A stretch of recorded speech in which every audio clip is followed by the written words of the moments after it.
साल 1992 कोट्यम, केरल। हरा भरा शांत इलाका, जहां सुबह चर्च की घंटियों की आवाज के साथ खुलती और शाम को प्रार्थनाओं में खत्म होती। इस शहर की गलियों में एक सुकून था, जैसे कुछ भी गलत हो ही नहीं सकता। लेकिन इसी शहर में एक ऐसी घटना होने वाली थी जो आने वाले दशकों तक न्याय की लड़ाई में उलझी रहेगी। कोटियम के सबसे प्रतिष्ठित कॉन्वेंट्स में से एक था सेंट पायस एक्स कॉन्वेंट, एक ऐसा स्थान जहां नन बनने वाली लड़कियां रहकर पढ़ाई और प्रार्थना किया करती थीं। इसी कॉन्वेंट में 21 साल की सिस्टर अभया भी रहती थीं। वह अपने परिवार को छोड़कर यहां आई थीं। ईश्वर की सेवा ही उनका मकसद था। वह एक अनुशासित और जिम्मेदार लड़की थीं, जिनके बारे में किसी ने कभी कुछ गलत नहीं सुना था। उनके लिए हर दिन एक जैसा था। सुबह जल्दी उठना, प्रार्थना करना, पढ़ाई में जुटना और फिर बाकी की दिनचर्या। लेकिन हर दिन एक जैसा नहीं होता। कुछ दिनों की सुबहें आम नहीं होती, और 27 मार्च 1992 की सुबह ऐसी ही थी। रात बीत रही थी। चारों तरफ सन्नाटा था। कॉन्वेंट की दीवारों के अंदर बाकी नन्स गहरी नींद में थीं, लेकिन अभया ने अपना अलार्म सेट कर रखा था। परीक्षा नजदीक थी और वह चाहती थीं कि उनकी तैयारी पूरी हो। सुबह ठीक 4 बजे अलार्म बजा। उन्होंने धीरे से आंखें खोलीं, चुपचाप बिस्तर छोड़ा, चप्पलें पहनी और बाहर निकल आईं। कॉन्वेंट के लंबे गलियारे में हल्का अंधेरा था, सिर्फ कहीं कहीं मध्यम रोशनी जल रही थी। बाकी सब सो रहे थे। हल्की ठंडी हवा चल रही थी। खिड़कियों से बाहर झांकने पर दूर चर्च की घंटियां सुनाई दे रही थीं। सब कुछ सामान्य लग रहा था, लेकिन क्या सच में? कुछ चीजें अलग थीं। कॉन्वेंट का माहौल थोड़ा भारी सा लग रहा था, जैसे वहां कोई और भी था, जिसे नहीं होना चाहिए था। दूर गलियारे में एक हल्की आहट हुई, लेकिन अभया ने ध्यान नहीं दिया। शायद कोई और नन भी जल्दी उठी होगी, उन्होंने सोचा। उन्हें नहीं पता था कि अगले कुछ पलों में सब कुछ बदलने वाला है। अभया कुछ देर तक पढ़ाई में जुटी रही, लेकिन उसे हल्की थकान महसूस होने लगी। उसने सोचा कि थोड़ा पानी पी लिया जाए या चेहरे पर ठंडे पानी के छींटे मारकर खुद को तरोताजा किया जाए। वह धीरे धीरे उठी और कॉन्वेंट की रसोई की ओर बढ़ गई। गलियारे में हल्की ठंडक थी, हर तरफ सन्नाटा पसरा हुआ था। बाकी नन अब भी गहरी नींद में थीं। रसोई का दरवाजा आधा खुला था और अंदर हल्का अंधेरा था। अभया ने फ्रिज खोला।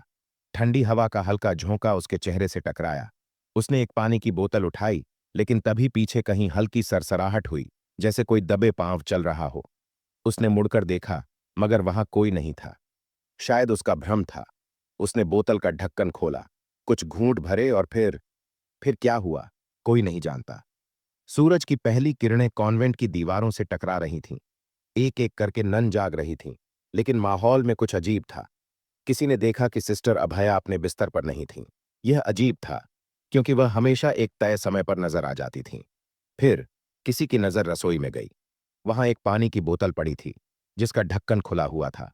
फर्श पर पानी बिखरा था और एक चप्पल वहीं पड़ी थी। अभया की चप्पल। लेकिन वह खुद कहाँ थी? चिंता बढ़ने लगी। जल्द ही कुछ नन बाहर की ओर बढ़ीं और तभी कुएं के पास दूसरी चप्पल पड़ी मिली। जैसे ही उन्होंने कुएं में झांका, किसी की चीख गूंज उठी।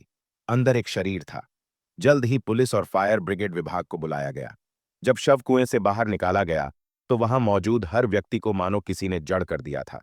ये सिस्टर अभया थीं, बेजान, ठंडी और रहस्यमयी तरीके से मृत। स्थानीय पुलिस अधिकारी वी ऑगस्टीन मौके पर पहुंचे। यह एक सामान्य प्रक्रिया थी। शव को बाहर निकालना, रिपोर्ट दर्ज करना, तस्वीरें लेना और फिर पोस्टमार्टम के लिए भेजना।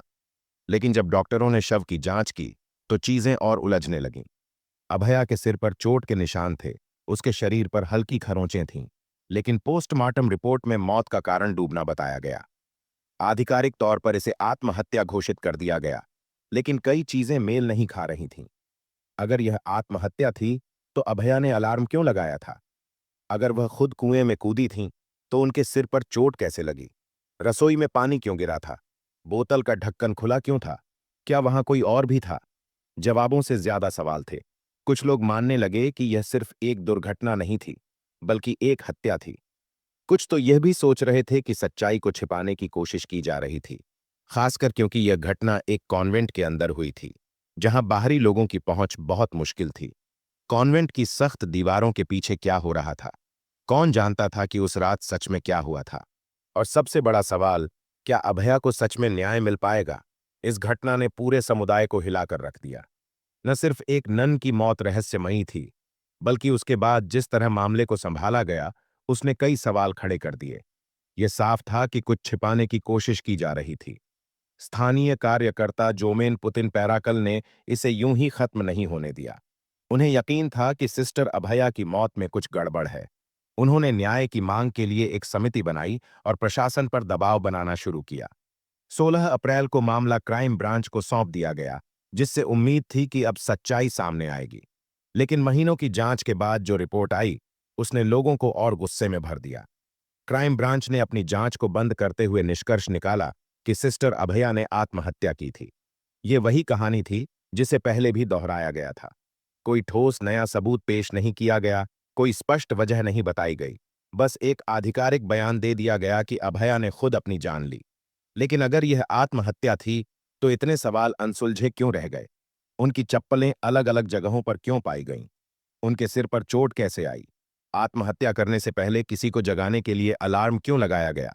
क्राइम ब्रांच की इस रिपोर्ट के आने तक सिस्टर अभया को दफना दिया गया था। उनके कपड़े और अन्य संभावित सबूत नष्ट कर दिए गए थे। अब जांच के लिए बहुत कम मेडिकल एविडेंस बचा था, जिससे मामला और उलझ गया। लेकिन इस रिपोर्ट के आने के बाद भी मामला ठंडा नहीं पड़ा। मीडिया ने इसे लगातार कवर किया। अखबारों और समाचार चैनलों में इस पर नई नई कहानियां छपने लगीं। लोगों ने अपने अपने सिद्धांत बनाने शुरू कर दिए। कुछ का मानना था कि यह सिर्फ आत्महत्या नहीं थी, बल्कि किसी गहरे रहस्य को छिपाने की कोशिश थी। चर्च और प्रशासन की भूमिका को लेकर भी संदेह बढ़ता जा रहा था। जो नन अभया को जानती थीं, वे भी इस रिपोर्ट से संतुष्ट नहीं थीं। मामला इतना बढ़ गया कि प्रशासन को इसे उच्च अधिकारियों के पास भेजना पड़ा। अंततः इसे सीबीआई को सौंप दिया गया, जिससे लोगों को उम्मीद थी कि अब न्याय मिलेगा। सीबीआई ने जांच की शुरुआत नए सिरे से की। गवाहों से दोबारा पूछताछ हुई, क्राइम सीन की नए नजरिए से जांच की गई और नए सुराग खोजने की कोशिश की गई। ऐसा लगने लगा कि अब शायद सच सामने आ जाएगा। लेकिन तभी कुछ ऐसा हुआ जिसने पूरे मामले को और उलझा दिया। कुछ ऐसा जिसने यह साफ कर दिया कि यह सिर्फ एक आत्महत्या का मामला नहीं था। सीबीआई अधिकारी वर्गा सीपी थॉमस ने 1994 में एक प्रेस कॉन्फ्रेंस बुलाई और एक ऐसा खुलासा किया जिसने पूरे मामले को फिर से सुर्खियों में ला दिया। उन्होंने बताया कि उन पर सिस्टर अभया की मौत को आत्महत्या घोषित करने का दबाव डाला जा रहा था। यह एक ऐसा दावा था जिसने सभी को चौंका दिया। एक वरिष्ठ अधिकारी जो अपनी नौकरी से रिटायर होने में अभी 9 साल दूर थे, उन्होंने इस दबाव के चलते खुद इस्तीफा देने का फैसला किया। यह साफ संकेत था कि मामला जितना दिख रहा था, उससे कहीं अधिक जटिल था।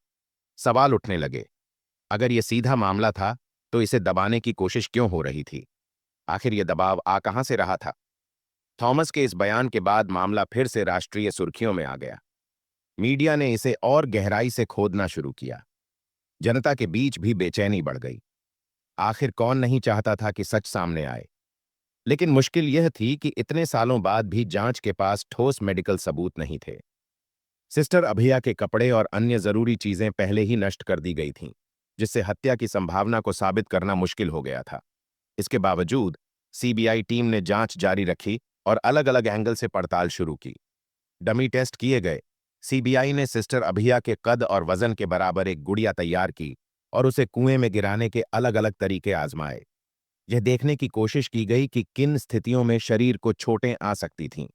वे हर संभावित तरीके से घटना को दोहराने की कोशिश कर रहे थे, ताकि अभया के शरीर पर मिले घावों से इसका मिलान किया जा सके। लेकिन महीनों की कोशिशों के बाद भी कोई ठोस नतीजा नहीं निकला। आखिरकार 1996 में 3 साल लंबी जांच के बाद सीबीआई ने एक रिपोर्ट पेश की। रिपोर्ट में एक बड़ा बयान दिया गया। हमारा मानना है कि यह हत्या का मामला है। हम सच्चाई का पता लगाने के लिए हर संभव प्रयास कर रहे हैं और दोषियों तक पहुंचना ही हमारा अगला लक्ष्य है। अब यह स्पष्ट हो चुका था कि सिस्टर अभया की मौत कोई हादसा नहीं थी। यह आत्महत्या भी नहीं थी। यह हत्या थी। लेकिन सवाल वही था जिसने पूरे मामले को उलझा रखा था। आखिर हत्या क्यों हुई और किसने की? जांच को सालों बीत चुके थे, लेकिन सच अब भी धुंध में छिपा हुआ था। स्थानीय पुलिस, क्राइम ब्रांच और अब सीबीआई, तीनों एजेंसियों ने अपनी ओर से पूरी कोशिश की, लेकिन किसी के पास ठोस जवाब नहीं था। सिस्टर अभया की मौत के 4 साल बाद भी यह तय नहीं हो सका था कि यह वास्तव में आत्महत्या थी या हत्या। 1996 में सीबीआई ने पहली रिपोर्ट दी थी। जिसमें कहा गया कि यह हत्या का मामला लग रहा है, लेकिन वे किसी निष्कर्ष तक नहीं पहुंच पाए। ये रिपोर्ट आगे बढ़ाने के बजाय ठंडे बस्ते में डाल दी गई।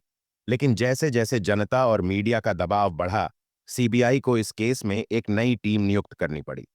नई टीम ने दोबारा पूरी जांच शुरू की। गवाहों से फिर पूछताछ की गई, पुराने मेडिकल रिकॉर्ड को फिर से देखा गया और नए विशेषज्ञों को बुलाया गया। 1999 में 3 साल की मेहनत के बाद टीम एक ठोस निष्कर्ष पर पहुंची। सिस्टर अभिया की मौत हत्या थी। इस बार मेडिकल साक्ष्यों को पहले से ज्यादा गंभीरता से लिया गया। पहले की पोस्टमार्टम रिपोर्ट में जिन चोटों का कोई जिक्र नहीं था, उन्हें दोबारा देखा गया। इस बार सिर्फ एक डॉक्टर नहीं, बल्कि 3 डॉक्टरों की टीम ने शव की गहराई से जांच की।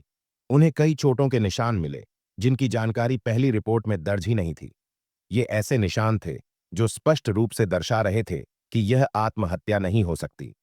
अब यदि हम घटना के दिन पर वापस जाएं, तो कई ऐसी बातें थीं जो पहले नजरअंदाज कर दी गई थीं।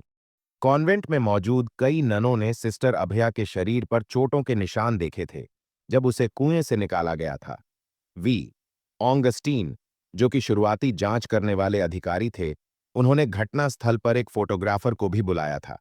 उस फोटोग्राफर ने सिस्टर अभया के शरीर की तस्वीरें ली थीं, जिनमें चोटों के ऐसे निशान थे जो पुलिस रिपोर्ट या पहली पोस्टमार्टम रिपोर्ट में कहीं दर्ज नहीं थे। जब शव कुएं से बाहर निकाला गया था, तब भी कई नन वहां मौजूद थीं। उन्होंने भी शरीर पर चोटों के निशान देखे थे, लेकिन न जाने क्यों इस जानकारी को नजरअंदाज कर दिया गया। अब सवाल यह नहीं था कि क्या सिस्टर अभया की हत्या हुई थी। सवाल यह था कि पहली पोस्टमार्टम रिपोर्ट में इन निशानों को क्यों छिपाया गया था और कौन इस सच्चाई को दबाने की कोशिश कर रहा था। सालों की जांच और असफल रिपोर्टों के बाद यह लगभग तय हो चुका था कि सिस्टर अभया की मौत आत्महत्या नहीं, बल्कि हत्या थी। 7 साल की लंबी जांच के बाद भी असली सवाल वहीं का वहीं था। यह किया किसने? सीबीआई ने सार्वजनिक रूप से स्वीकार किया कि यह हत्या थी, लेकिन वे अब भी हत्यारे तक नहीं पहुंच सके थे। यह स्वीकार करना जितना चौंकाने वाला था, उतना ही निराशाजनक भी। एक बार फिर अदालत ने इस रिपोर्ट को खारिज कर दिया। न्याय अब भी दूर था। 2005 में एक और नई जांच टीम गठित की गई, लेकिन नतीजा फिर वही रहा। कोई ठोस सबूत नहीं, कोई स्पष्ट आरोपी नहीं। अदालत ने इसे भी स्वीकार करने से इनकार कर दिया। इस बीच जनता का गुस्सा बढ़ने लगा। एक्शन कमेटी, जिसमें कई कार्यकर्ता शामिल थे, अब सीधे सवाल उठाने लगी। षड्यंत्र के सिद्धांत फैलने लगे। मीडिया रिपोर्टों में बताया गया कि जांच को शुरू से ही गलत तरीके से हैंडल किया गया था। कई चीजें शक के दायरे में थीं। सिस्टर अभिया को बहुत जल्दी दफना दिया गया। उनके कपड़े जला दिए गए, उनकी डायरी तक नष्ट कर दी गई। पोस्टमार्टम भी अधूरा था और ऐसा लगने लगा कि किसी ताकतवर समूह ने सच्चाई को दबाने की कोशिश की थी। सवाल उठ रहे थे, सबूत क्यों गायब हुए? जांच को लगातार भटकाने की कोशिश कौन कर रहा था? अब तक इस केस को 15 साल बीत चुके थे। इतने सालों में कई गवाह सामने आए थे, लेकिन समय के साथ कुछ मुकर गए, कुछ की मौत हो गई और कुछ डर के कारण चुप हो गए। कई संदिग्धों से पूछताछ की गई थी, मगर किसी के खिलाफ कोई ठोस सबूत नहीं मिल पाया। यह मामला अब तक सिर्फ एक बंद गली में घूमता नजर आ रहा था। लेकिन फिर एक ऐसा मोड़ आया जिसने पूरे केस की दिशा बदल दी। एक गवाह सामने आया, पर यह कोई आम गवाह नहीं था। यह एक चोर था। एक ऐसा व्यक्ति जो 1992 में महज एक साधारण चोर था। क्या उसकी गवाही पर भरोसा किया जा सकता था? क्या वह सच बोल रहा था या यह सिर्फ एक और भटकाने वाली कहानी थी? चौंकाने वाली बात यह थी कि न सिर्फ उसकी गवाही को गंभीरता से लिया गया, बल्कि यह पूरे मामले के लिए सबसे बड़ा सुराग बन गई। उस चोर का नाम था अड़ाका राजू। राजू ने स्वीकार किया कि 1992 में वह चोरी करता था, छोटी मोटी चीजें चुराकर उन्हें बेचता और उसी से अपना गुजारा करता था। लेकिन 27 मार्च 1992 की रात उसने सेंट पायस कॉन्वेंट को निशाना बनाने का फैसला किया। उसे नहीं पता था कि यह रात न सिर्फ उसकी जिंदगी बदलने वाली थी, बल्कि एक 15 साल पुराने अनसुलझे केस को भी नया मोड़ देने वाली थी। अड़ाका राजू का इरादा उस रात बस एक आम चोरी करने का था। उसका निशाना सेंट पायस कॉन्वेंट की छत पर लगी तांबे की छड़ें और तार थे, जिन्हें निकालकर बेचने से उसे अच्छी रकम मिल सकती थी। ये उसका रोज का काम था, छोटी मोटी चोरी करके अपना गुजारा करना। लेकिन 27 मार्च 1992 की वह रात उसके लिए बाकी रातों की तरह नहीं थी। उस रात उसने जो देखा, वह उसे सालों तक भूल नहीं सका। राजू ने चोरी करने के लिए कॉन्वेंट की दीवार फांदी और छत तक पहुंचने की कोशिश करने लगा।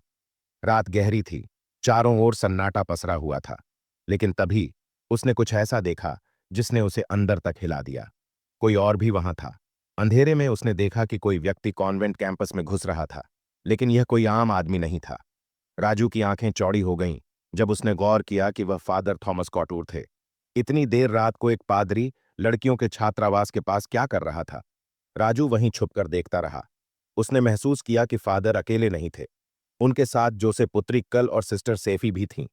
यह देखकर राजू को और भी ज्यादा अजीब लगा। कॉन्वेंट में देर रात किसी बाहरी व्यक्ति की मौजूदगी बेहद असामान्य थी, और यहां तो खुद एक पादरी और दो चर्च से जुड़े लोग मौजूद थे। इसके बाद जो हुआ, उसने इस पूरे मामले को भयानक मोड़ दे दिया। राजू, जो वहां चोरी करने आया था, खुद को बेहद असहाय महसूस करने लगा। वह बस वहां से भाग जाना चाहता था, लेकिन उसने जो देखा था, वह अब उसके दिमाग में गहराई तक बैठ चुका था। अगले दिन जब उसने अखबार में पढ़ा कि सिस्टर अभया की मौत हो गई है, तो वह एक पल के लिए सुन्न रह गया। उसने तुरंत पुलिस की शुरुआती रिपोर्ट देखी, जिसमें इसे आत्महत्या बताया जा रहा था। तभी उसे एहसास हुआ कि जो उसने रात में देखा था, वह सिर्फ एक संयोग नहीं था, कुछ बहुत गड़बड़ थी। इस मामले ने अब तक कई मोड़ ले लिए थे, लेकिन 2008 में आखिरकार सीबीआई ने अडाका राजू की गवाही को गंभीरता से लिया और फादर थॉमस कॉटूर, फादर जोस पुत्रिक्कल और सिस्टर सेफी को इस हत्या का मुख्य संदिग्ध घोषित किया। यह फैसला चौंकाने वाला था, लेकिन इससे भी ज्यादा चौंकाने वाली थी वह लड़ाई जो इसके बाद शुरू हुई। बचाव पक्ष ने तुरंत ही अडाका राजू की विश्वसनीयता पर सवाल उठाने की कोशिश की। उन्होंने अदालत में उसे एक पेशेवर अपराधी साबित करने की पूरी कोशिश की। राजू के खिलाफ करीब 10 आपराधिक मामलों का जिक्र किया गया, जिनमें से ज्यादातर में वह आरोपी था। लेकिन राजू ने अपने अतीत से इनकार नहीं किया। उसने कबूल किया कि वह एक चोर था, लेकिन उसने इस बात पर जोर दिया कि वह अपनी आंखों देखी सच्चाई पर झूठ नहीं बोलेगा। वह जानता था कि उसने क्या देखा था, और उसे यह भी समझ आ गया था कि इस पूरे मामले में सच्चाई को छुपाने के लिए किस हद तक खेल खेला जा रहा था। अदालत में बचाव पक्ष उसे नीचा दिखाने में जुटा था, लेकिन उसकी ईमानदारी ने ही उसकी गवाही को और मजबूत बना दिया। सीबीआई ने सबूतों को और मजबूत करने के लिए तीनों आरोपियों, फादर थॉमस कॉटूर, फादर जोस पुत्रिक्कल और सिस्टर सेफी, का नार्को टेस्ट कराने का फैसला किया। इसके लिए उन्हें बेंगलुरु भेजा गया, और इस टेस्ट की जिम्मेदारी डॉ. मालिनी को दी गई। यह परीक्षण बेहद महत्वपूर्ण था, क्योंकि इसमें आरोपी के अवचेतन मन से सच निकलवाने की कोशिश की जाती है। नार्को टेस्ट के नतीजों को 3 सीडी में रिकॉर्ड किया गया, और फिर उन्हें केरल न्यायिक न्यायालय और केरल उच्च न्यायालय को भेज दिया गया। लेकिन इसके बाद जो हुआ, उसने इस मामले को और अधिक रहस्यमयी बना दिया। बाद में जांच में सामने आया कि इन सीडी के साथ छेड़छाड़ की गई थी। जांच के लिए जब मालिनी को बुलाया गया, तो यह पता चला कि उन्हें कुछ समय पहले ही निलंबित कर दिया गया था। यानी टेस्ट रिपोर्ट को सही तरीके से सत्यापित करने वाला कोई नहीं था। यह मामला पहले ही संदिग्ध था, और अब ऐसा लगने लगा कि किसी ने सच को दबाने के लिए सबूतों में हेरफेर की थी। सीबीआई को अब मजबूरन इस मामले को और गहराई से खंगालना पड़ा। उन्होंने नार्को टेस्ट की रिकॉर्डिंग को डिजिटल फॉरेंसिक जांच के लिए central for development of imaging technology CDIT को भेजा। जब इस पर वैज्ञानिक विश्लेषण किया गया, तो चौंकाने वाली सच्चाई सामने आई। फादर थॉमस कॉटूर की सीडी 32 मिनट 50 सेकंड लंबी थी, और इसे 30 बार एडिट किया गया था। फादर जोस की सीडी 40 मिनट 55 सेकंड लंबी थी, और इसमें 19 बार एडिटिंग की गई थी। सिस्टर सेफी की सीडी 18 मिनट 42 सेकंड की थी, और इसमें 23 बार एडिटिंग की गई थी। अब यह साफ हो चुका था कि किसी ने इन रिकॉर्डिंग्स को बदलने और सच को छुपाने की पूरी कोशिश की थी। जब हाईकोर्ट ने इस हेरफेर पर सवाल उठाए, तो सीबीआई को आदेश दिया गया कि 10 दिनों के भीतर नार्को टेस्ट की असली सीडी कोर्ट में पेश की जाए। लेकिन इससे पहले कि यह हो पाता, एक स्थानीय टीवी चैनल पर यह सीडी लीक हो गई। इस सीडी के लीक होने के बाद पूरा देश सदमे में आ गया। इसमें जो बातें सामने आईं, उन्होंने पूरे मामले की असली सच्चाई को उजागर कर दिया। नार्को टेस्ट रिकॉर्डिंग के अनुसार 27 मार्च 1992 की सुबह सिस्टर अभया सुबह 4 बजे जागी थीं। जब वह रसोई में गईं, तो उन्होंने वहां फादर थॉमस कॉटूर, फादर जोस पुत्रिक्कल और सिस्टर सेफी को आपत्तिजनक स्थिति में पाया। यह उनके लिए बेहद चौंकाने वाला दृश्य था। इससे पहले कि वह वहां से भाग पातीं, तीनों ने उन पर हमला कर दिया। सिस्टर सेफी ने रसोई से कुल्हाड़ी उठाकर उनके सिर पर वार कर दिया।